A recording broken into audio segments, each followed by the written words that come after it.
Una vez un niño pequeño, jugando en su casa, rompió un jarrón de alto precio, muy apreciado por su madre.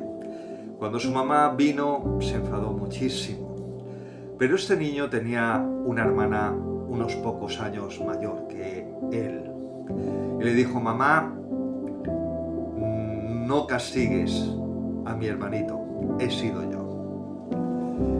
Este acto que hizo la hermana, poniendo su cuerpo para recibir el castigo de la madre, es exactamente lo que la Biblia habla acerca de la expiación.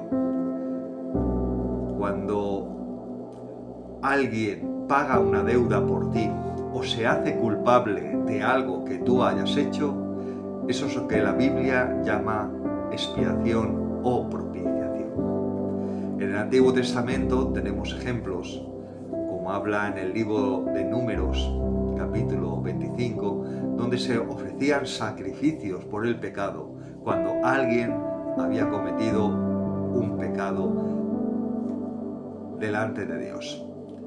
Estos sacrificios eran muy caros, porque verdaderamente cuando tú querías tener paz con Dios y que tus pecados fueran cubiertos, dependiendo de tu nivel económico, pues tenías que llevar una ofrenda. Esa ofrenda era un animal vivo, que podía ser una tórtola, ave, un cordero o, si tenías posibilidades económicas, un ternero o una vaca. Este animal, cuando era sacrificado, la persona que había cometido el pecado tenía que poner la mano sobre ese animal.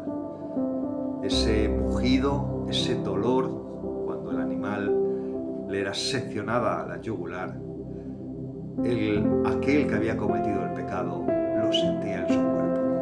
Así que pecar en la época del Antiguo Testamento no solamente salía caro por el precio de los sacrificios, sino que también implicaba que ese dolor por el pecado que tú habías cometido, también tú lo sentías. En la modernidad, en el pueblo judío, se celebra el día de Yom Kippur. La palabra expiación o propiciación viene de una palabra hebrea, que es la palabra kapar. Kapar viene en Kippur y significa ese día en el cual todo judío, que es de tradición sefardí como yo, se viste de blanco, va a la sinagoga, hace una oración en hebreo que se llama Kol Nidre, que anulas todos los votos anteriores. El día anterior te has dedicado a llamar a tus amigos o conocidos a los cuales les hayas cometido algún tipo de falta, y además ayunas ese día y te afliges por tus pecados. Verdaderamente el ser humano le gusta el hacer algún tipo de ofrenda o sacrificio para intentar cubrir esa gran deuda que todos tenemos para con Dios. No hay ayunos, no hay sacrificios que puedan cubrir los pecados del ser humano.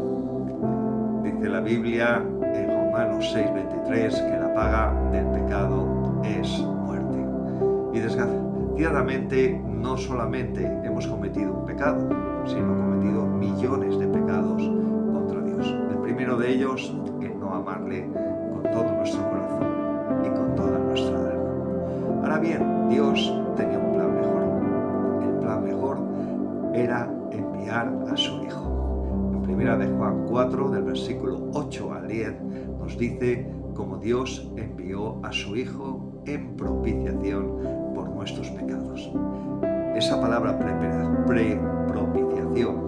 en griego y lasmos en hebreo, kapar o kippur, significa precisamente eso.